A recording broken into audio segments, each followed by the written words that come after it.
함께 따라합니다. 주의 나타나심.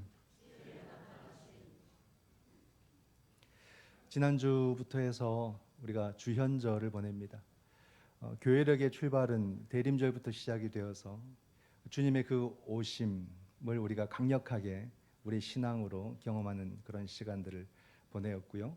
새해가 시작되면서부터는 또다시 우리의 신앙은 기다림의 신앙이라는 것을 이 주현절을 통해서 우리에게 알려주지요. 우리는 교회력으로 예배를 드립니다. 교회력으로 예배를 드리는 것은 우리 기독교 신앙의 내용이 무엇인지를 절기마다 다시 재확인하는 거죠. 그리고 우리는 그 신앙을 다시 우리 안에 장착하기 위해서 그 절기 때마다 결단하고 기도하는 것입니다. 그래서 다시 우리의 신앙이 무엇인지를 알고 또 그 신앙에 합당한 삶의 태도를 가지고 우리가 살아가기로 결단하는 그런 은혜의 시간 또 함께 만들어갈 수 있기를 바랍니다. 오늘 본문은 이 고린도전서의 시작입니다. 바울이 쓴 편지죠. 늘 우리가 익숙하게 대하던 그런 본문이어서 또 말씀은 우리가 쉽게 다가오는데 이 말씀을 꼼꼼히 보게 되면은 생각보다 쉽지 않은 말씀이에요. 좀 어려운 말씀이다. 그렇게 말할 수가 있습니다.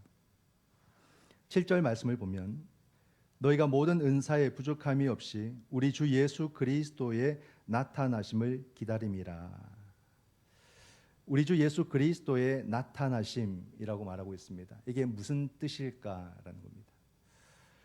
예수 그리스도의 나타나심, 우리는 이것을 간절히 사모하고 또 이 주제를 우리가 굳건히 붙잡아야 됩니다. 주님께서 나타나신다. 어떤 이야기를 우리 가운데 전해주고 있을까? 주님은 십자가에 죽으시고 무덤에 묻히시고 며칠 만에 부활하십니까? 사흘 만에 부활하시고 그리고 바로 승천은 아니죠. 40일 동안 이 땅에 계셨다가 주님께서 부활 승천하십니다. 그리고 난 뒤에는 우리가 사도신경, 사도신조라고 하는데 사도신경을 보면은 하나님의 보좌 우편에 앉아 계시다가 거기로부터 또 살아있는 자와 죽은 자를 심판하러 오십니다. 이렇게 고백합니다. 즉 오늘 본문에 말하는 우리 주 예수 그리스도의 나타나심이라는 것은 예수 그리스도의 재림을 말합니다. 재림. 그러니까 초림의 시대는 지나갔고 이 초림과 재림 시대를 살아가는 우리는 재림의 신앙을 가지고 살아가는 것이거든요. 우리는 어떤 삶을 살든지 주님 다시 오신다. 이 신앙을 우리가 가지고 살아가는 것입니다. 이 믿음의 고백을 우리가 가지고 살아가는 겁니다. 나타나심이라는 것이 무엇인가? 우리가 이걸 한번 보고자 합니다. 나타나심. 나타나심은 다른 말로 바꾸면 계시입니다. 계시. 우리 기독교 신앙에서 굉장히 중요한 단어죠. 계시. 바울은 예수님을 이렇게 얼굴과 얼굴로 대했던 사람일까요? 어떻습니까? 아니죠.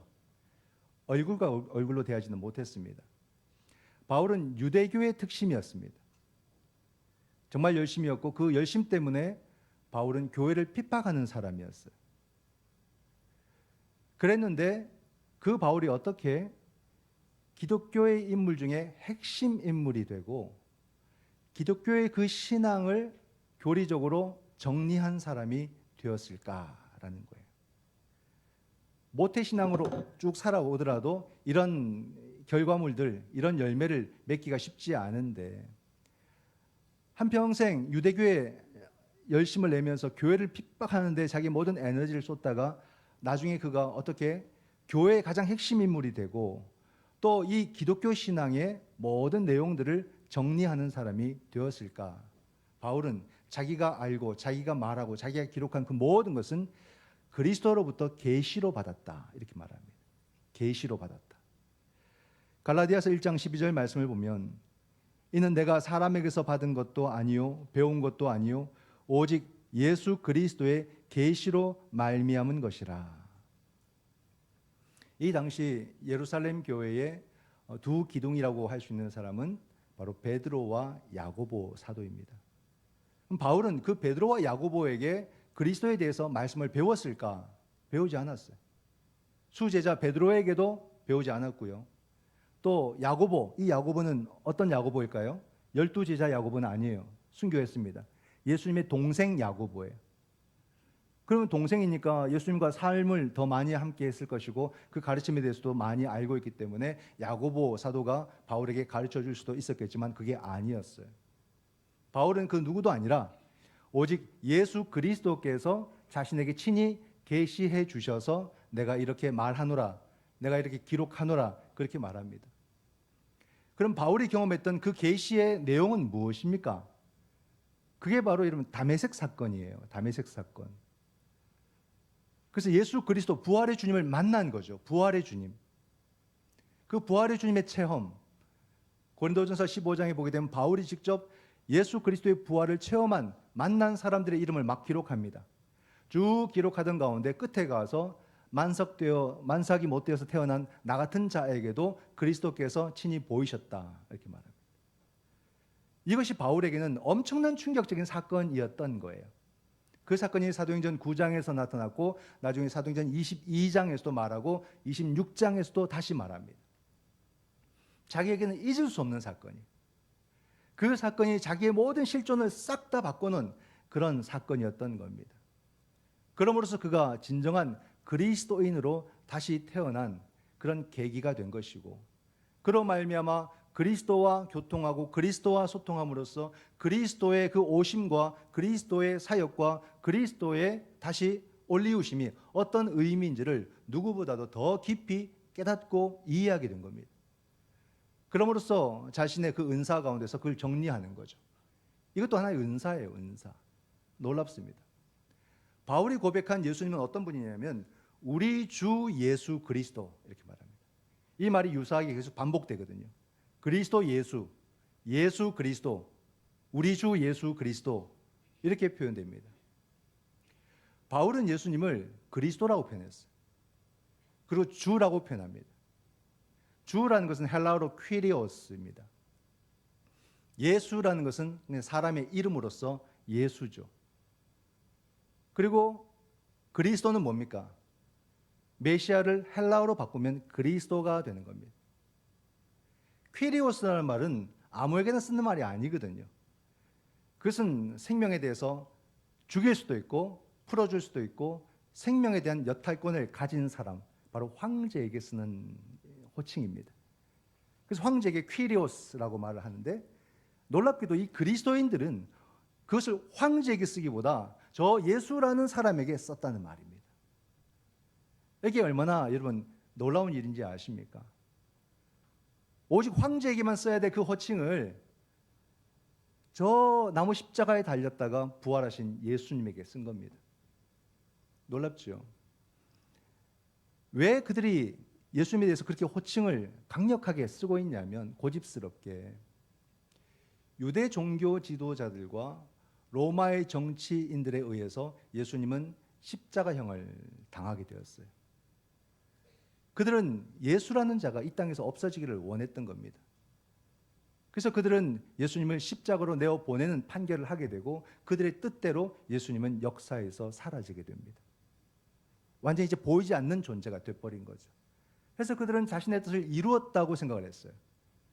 그러나 며칠이 되지 못해서 놀라운 일들이 일어나기 시작하는데 그게 뭐냐면 많은 사람들이 예수라는 분을 살아있는 분으로 경험하기 시작하는 겁니다. 이게 한두 사람이면 착시라고 할 수 있겠지만 이 숫자가 점점 많아지는 것은 이것은 분명히 어떤 진리이고 사실이라는 뜻이에요. 그래서 수많은 사람들이 부활하신 주님을 체험하는 겁니다. 그 사람들의 입에서 예수를 주라고, 예수를 그리스도라고 고백하기 시작한 거예요. 그가 우리의 주인이시다. 그가 메시아이시다. 주 예수 그리스도. 그가 절대적인 구원자이시다. 이렇게 고백을 했던 것입니다. 바울도 그런 맥락 안에서 주의 나타나심이라고 그렇게 표현하고 있는 거죠. 예수님의 부활하심을 이렇게 수많은 사람들이 보고 경험함으로써 예수님이 누구이신지에 대한 그 고백이 나타나기 시작한 겁니다. 이 역사적인 사실을 우리는 진리로 받아들이지 아니할 수가 없다는 거예요. 꼭 무슨 예수님의 옷자락을 우리가 찾아내고 예수님의 머리카락을 찾아내서 예수를 증거하는 것이 아니라 이 역사 속에서 단 한 번도 흔들리지 않은 예수 그리스도를 살아계신 분으로 경험한 그 역사를 우리는 역사로 받아들이는 거예요. 이게 진리로 받아들이는 것입니다. 우리는 그런 믿음을 가지고 있는 사람들이죠. 그러면 또 우리가 생각해 보는 것은 예수님이 우리의 구원자요, 예수님이 우리의 메시아요, 그리스도라고 고백하는데 왜 세상은 여전히 힘들고 어려운가? 왜 이 세상은 모순된 것이 많고 우리가 살아가는 것은 어려운가라는 것입니다. 우리의 신앙을 정확하게 알아야 되는 것이, 여러분, 우리가 갖고 있는 신앙은 이미와 아직의 신앙이에요.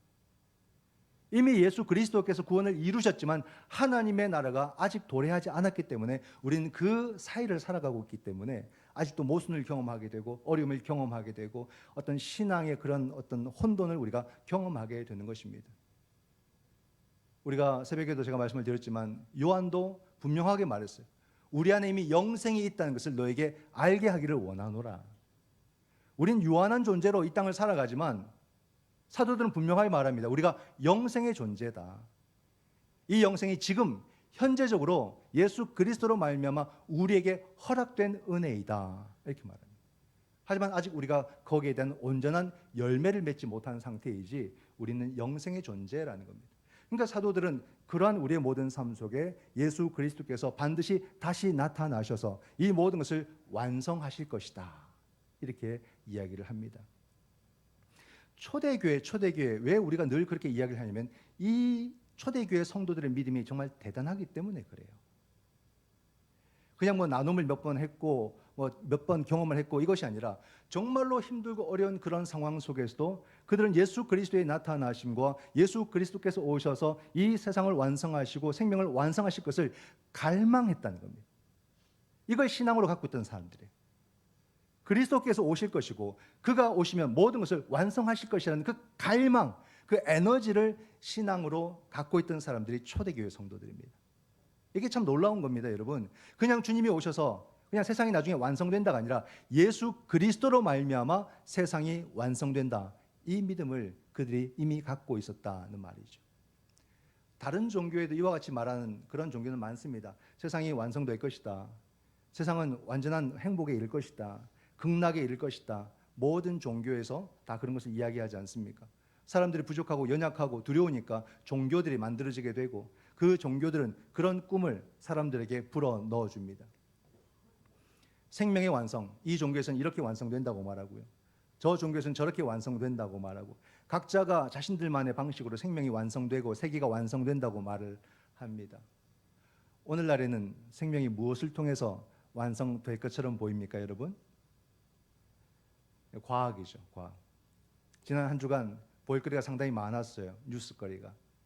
CS 2026이 뉴스에 쫙 나오기 시작하는데 놀라웠습니다. 소비자들에게 이 가전제품들을 소개하는 것인데 단순한 어떤 그런 생활용 가전제품 정도가 아니라 최첨단, 이 시대를 선도할 그런 최첨단의 제품들을 온 세계가 다 끄집어내놓고 서로 경쟁하는 그런 쇼였거든요. 근데 거기에서 대부분 한국 제품들이 우수한 성적을 거둡니다. 상당히 놀라워요. 예전엔 제가 크게 관심 있게 안 봤는데 이제는 완전히 다른 시대로 들어갔구나 이렇게 느껴집니다. 많은 게 있지만 그중에서도 현대가 이번에 발표한 로봇 있죠. 보스턴 다이나믹스를 인수하고 막 개발 착수해서 몇 년에 걸쳐서 만들었는데 이번에 거의 완성도가 아주 높은 로봇가 나왔어요. 사람처럼 아주 자연스럽게 걷고요. 더 놀라운 것은 모든 관절이 360도 돌아버립니다. 그것을 만든 목적이 뭐냐면 이제는 공장과 회사에서 생산 라인에 투입하기 위한 그런 인력을 대체하기 위한 로봇가 나온 거예요. 그냥 뭐 어떤 프로그램을 이렇게 집어넣어 가지고 그대로 움직이는 게 아닙니다. 학습하는 거예요. 학습. GPU 같은 그런 최첨단 컴퓨터가 들어가서 이렇게 하면 실수하게 되고 이렇게 하면 더 좋게 되고 이렇게 하면 더 확장되겠구나. 모든 걸 공부하는 로봇인 거죠. 이게 우리를 깜짝 놀라게 합니다. 도리어 또 지난 뉴스에 나온 것이 일론 머스크가 뭐라 말했습니까? 더 이상 의대를 가려고 하면 안 된다 그랬어요. 이제 3, 4년 안에 모든 외과 수술은 로봇가 멋있게 해낼 것이다. 그렇게까지 이야기를 하죠. 이 변화의 흐름이 너무 빨라요. 과연 우리는 이 시대를 어떻게 온전히 품을 수 있을까? 담아낼 수 있을까? 우리 그리스도인들이 이것을 잘 봐야 되는 겁니다. 생명의 미래가 지금 과학에 달린 것처럼 보인다는 말이에요. 이 과학이 우리의 생명의 어떤 그런 미래를 어떻게 만들어가고 펼치게 될지 모든 사람들 관심이 거기에 다가 있다는 거예요. 그러나 오늘의 말씀을 통해서 오늘의 이 세상을 볼 때 우리는 다시 무엇을 고백하게 되냐면 오직 이 세상의 완성과 모든 생명의 완성은 예수 그리스도로 말미암아 이루어진다. 이 고백을 재확인을 해야 된다는 말이에요. 오직 모든 것의 완성자로 예수 그리스도가 부활하셨던 것이고 재림하실 것이며 그 예수 그리스도로 말미암아 결국 우리의 모든 생명은 주 안에서 참된 영원한 생명을 얻게 될 것이다. 바울이 지금 그 말을 하고 있는 거 아닙니까? 그러면 바울의 이 말과 오늘의 이 첨단 과학이 서로 다른 길을 가고 있는 거냐? 그게 아니라는 말이에요. 우린 바울이 지금 우리 가운데 말해주고 있는 이 영적인 시각 속에서 오늘의 발전하는 세상을 바라보면서 이 발전하는 세상이 올바르게 하나님의 나라를 향해서 갈 수 있도록 우리가 파수꾼의 역할을 하는 것이 우리들의 역할이에요. 그러므로 교회는 과학이 발달한다고 해서 위축될 것이 없고 세상이 빠르게 변한다고 해서 거기서 위축될 게 없다는 말입니다. 더욱더 우리가 더 빠르게 더 넓은 시각 속에서 더 올바른 진리 가운데 서서 이 세상이 바른 방향으로 갈 수 있도록 이게 왜 중요하냐면 로봇을 만들어도 지금 중국에서는 격투기하는 로봇을 만들고 있어요. 그게 막 보여줬어요. 그 발에 한번 차이면 사람은 그냥 뼈가 다 부서질 것 같아요. 또 사람은 윤리에 약하기 때문에 이 과학의 발전에 먼저 힘쓰지 과학과 윤리가 함께 안 가더라 이 말입니다. 이 과학이 어떻게 윤리 가운데 세워질 것인가에 대한 깊은 관심을 가져야 되는데 먼저 만들고 보자. 이게 사람이에요. 그럼 우리의 목적은 뭡니까? 돈이 되는 것. 그러면 나중에 윤리를 충분히 파괴할 수도 있는데 이 과학은 쓰여지게 된다는 말입니다. 그러므로 기독교는 더욱더 이 기독교 윤리 가운데서 이 세상을 바라보아야 되고 거기에 대하여서 우리는 목소리를 낼 수 있어야 되고 모든 발전되는 과학들이 생명을 파괴하는 방향으로 절대 가서는 안 된다는 것을 교회가 깨어 있어야 되며 선명하게 분명하게 사회를 위해서 세상을 향해서 말할 수 있어야 된다는 말입니다. 그냥 우리끼리 주여 주여 하는 게 기독교 신앙이 아니라 오늘의 이 세상이 다가올 그 하나님의 나라에 합당한 모습으로 성장하고 전진해 가고 있는지를 끊임없이 바라보는 것이 교회가 되어야 되는 거예요. 이게 우리 소명 아니겠습니까? 이거를 감당해야 되는 거예요. 이 모습이 오늘 우리 가운데 더 분명하게 더 확고히 세워져 있는가? 그냥 누군가가 하겠지 하고 방치하는 것이 아니라 이 땅의 교회에게 그 몫이 주어졌다는 말입니다. 이것을 하자는 말입니다. 왜 우리가 다시 이 진리를 바르게 세워야 되고 이 진리를 다시 이 땅 가운데서 우리가 매개해야 되냐면 바로 이 시대를 읽어내기 위해서 이 시대를 감당하기 위해서 우린 다시 진리 가운데 서는 공동체가 되어야 한다는 말이에요. 예수님이 완성하신다. 그 세계와 그 생명의 의미는 무엇일까? 완성된 생명, 완성된 삶이란 게 무엇일까? 사람들은 이것이다 저것이다 말하는데 그걸 다 모아보면요 그냥 한 줄로 쫙 나옵니다. 잘 먹고 잘 사는 거. 이게 결국 완성된 우리들의 미래라고 사람들은 말하지 않겠습니까? 여러분 우리 신앙의 목적이 잘 먹고 잘 사는 거라면 이 정도 우리는 열심을 안 내도 될 것 같아요. 뭐 이렇게 1부, 2부 찬양 안 하셨어요. 이렇게 힘들 때마다 이렇게 찬양 준비하시는데 우리의 목적이 잘 먹고 잘 사는 거면 그렇게 안 해도 된다 이 말입니다. 그냥 우리가 밖에 나가서요. 오늘 이렇게 시대가 발달했잖아요. 각자가 막 애쓰고 노력하면요. 웬만하면 잘 먹고 잘 삽니다. 안 그럴 경우는 있겠지만 거의 드물고요. 다 자기 하고 싶은 거 하고 살고요. 먹고 싶고 먹고 살고 가지고 싶은 거 가지고 살 수 있어요. 그러나 여러분 보십시오. 우리가 지금 잘 먹고 잘 살잖아요. 그럼 만족하십니까? 그게 아니라는 거예요. 충만해집니까? 그게 아니라는 거예요. 잘 먹고 잘 사는데 왜 이 공허함은 있고 왜 이 허전함은 사라지지 않고 왜 이 불안과 염려는 자꾸 커질까? 그럼 더 잘 먹어보면 될까? 더 잘 입어보면 될까? 그럼 전 그 두려움도 더 2배로 커진다고 봐요. 더 두렵고 더 공허하고 더 우울증은 많아질 거예요. 그런 겁니다. 여러분 그리스도인들의 목표는 잘 먹고 잘 사는 것이 아닙니다. 우리가 오늘의 이 잘 먹고 잘 사는 세상을 볼 때 더 우리가 확고하게 믿고 고백하는 것은 우리 주님은 반드시 이 모든 생명들 가운데 나타나셔야 된다는 거예요. 모든 삶의 자리 가운데 이 모든 역사 가운데 주님은 반드시 다시 나타나셔야 된다. 주님만이 답이며 주님만이 우리의 구원자임을 우린 다시 확인하게 된다는 말이에요. 그리스도인은 그냥 삶의 수준을 높이기 위해서 우리가 신앙생활을 하는 것이 아닙니다. 그리스도인은 그리스도의 나타나심을 사모하는 사람들이고 그 그리스도께서 이 땅 가운데 오셔서 다시 모든 것을 완성하기를 간절하게 갈망하고 설레며 기대하는 사람들이 그리스도인인 거죠. 우리는 오늘도 그런 신앙으로 우리가 살아가는 것이다. 주님 다시 오셔서 우리 가운데 모든 것을 완전하게 완벽하게 이루시기를 우리는 기다리는 신앙이에요. 기다리는 신앙이 여러분 진짜 능력 있는 신앙이거든요. 기다림이라는 것은 동적이지 결코 정적인 게 아니에요. 엄청난 에너지가 필요한 것이 기다림이에요. 견디고 버티고 감당해내는 것, 그것이 바로 기다림이거든요. 그러면서 그리스도인들은 이 신앙 속에서 그 영적인 에너지가 그 삶 속에서 점점점 커짐으로써 성장하고 성숙해가는 사람들이에요. 어디까지? 그리스도에게까지 자랄지라. 감히 주님은 우리가 그리스도에게까지 자라도록 허락하셨고 부르신 겁니다. 우린 그 길을 가는 사람들. 그 에너지가 어디서 온다고요? 기다림의 신앙에서. 그분을 간절히 기다리는 신앙. 그분만이 우리 삶의 답이고 그분만이 우리의 구원임을 간절히 기다릴 때 여러분 거기서 에너지가, 영적인 에너지가 나오는 거예요. 기다림만으로도 충분합니다.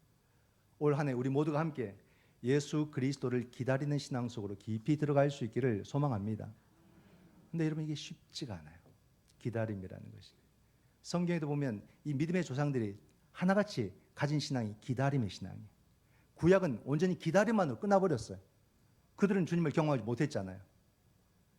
그래도 그들은 그 신앙 포기하지 않았어요. 신약이 시작되었을 때 이 기다림의 신앙에 정말 그 은혜를, 수혜를 다 받은 사람이 있었어요. 누굽니까? 시몬과 안나.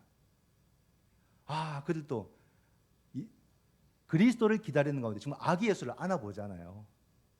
그죠? 안아보는 그 특권을 누립니다. 그만큼 여러분 기다림의 신앙이 어렵다는 거예요.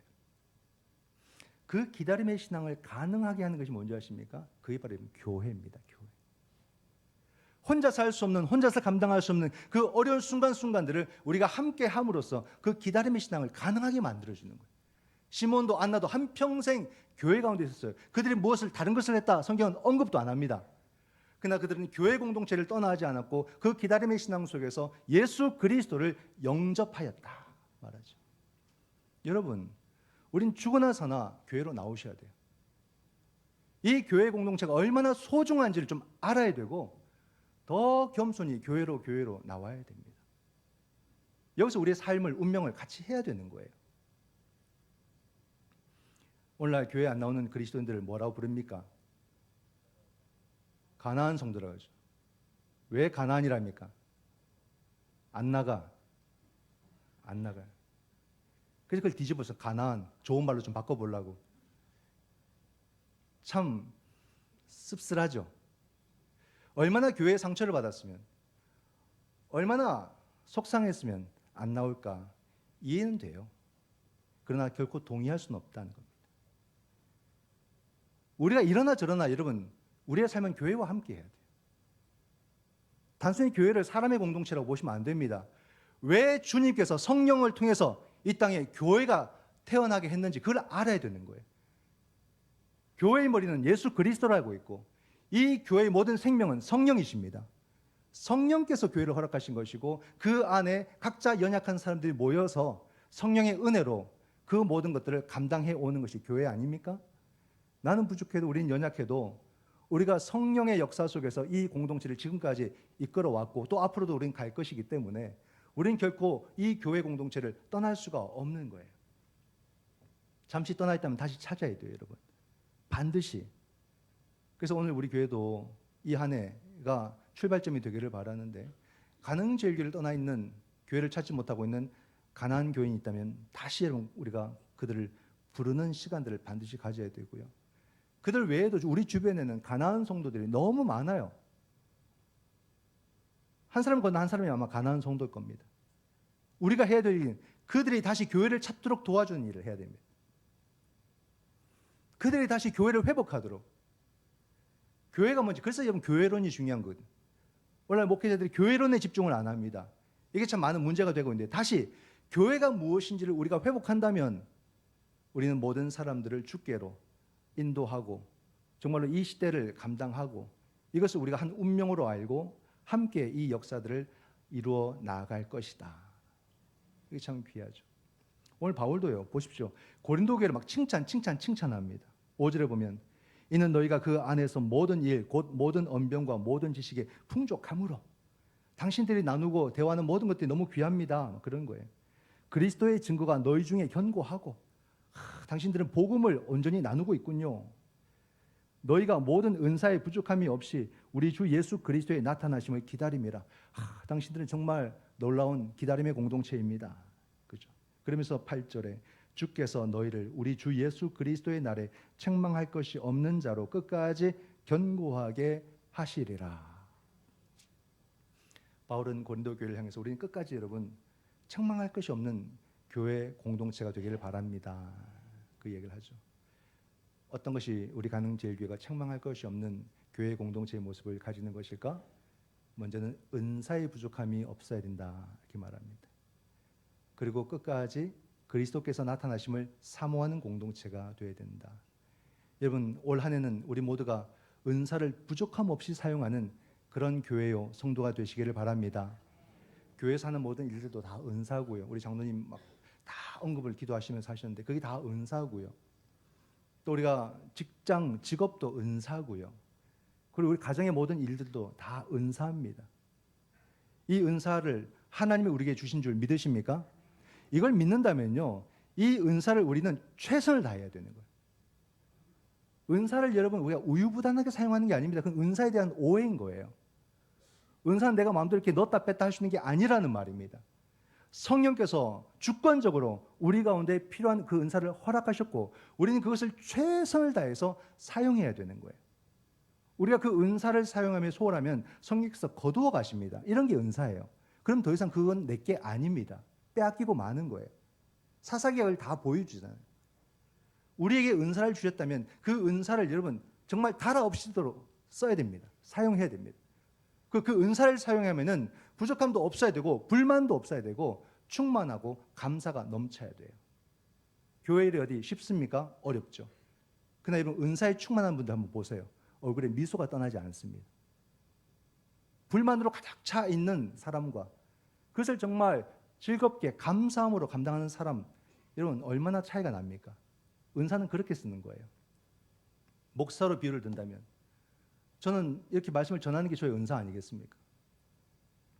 말씀을 준비하는 모든 과정과 또 이 원고를 들고 이곳에 올라와서 말씀을 선포하는 이 모든 시간 속에 저는 그리스도의 그 구원의 은총을 제가 경험을 해야 되는 거예요.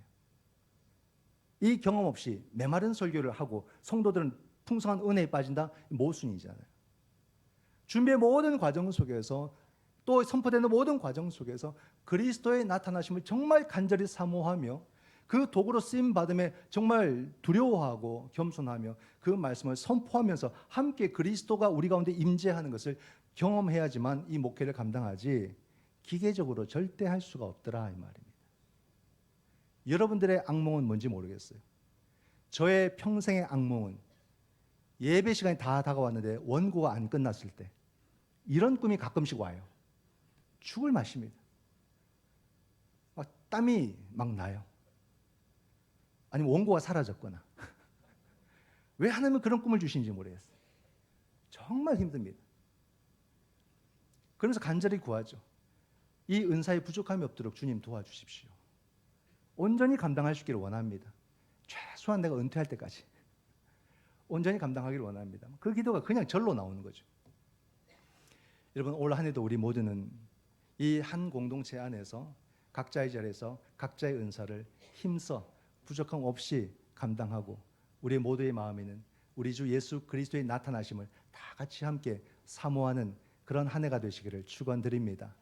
우리에게 설렘과 갈망이 있어야 돼요. 9절을 읽고 마치겠습니다. 너희를 불러 그의 아들 예수 그리스도 우리 주와 더불어 교제하게 하시는 하나님은 미쁘시도다. 우리가 그 나타나심을 사모할 때 하나님께서 어떻게 우리 주 예수 그리스도와 결국 교제하도록 하나님이 맺어주신다. 믿으시고 올 한 해도 우리가 쉼없는 원함이 없이 온전히 달려가고 예수 그리스도의 나타나심을 우리의 은사 가운데 함께 체험하는 복된 성도가 다 될 수 있기를 주님의 이름으로 축원드립니다. 아멘. 기도하겠습니다. 거룩하신 아버지 하나님,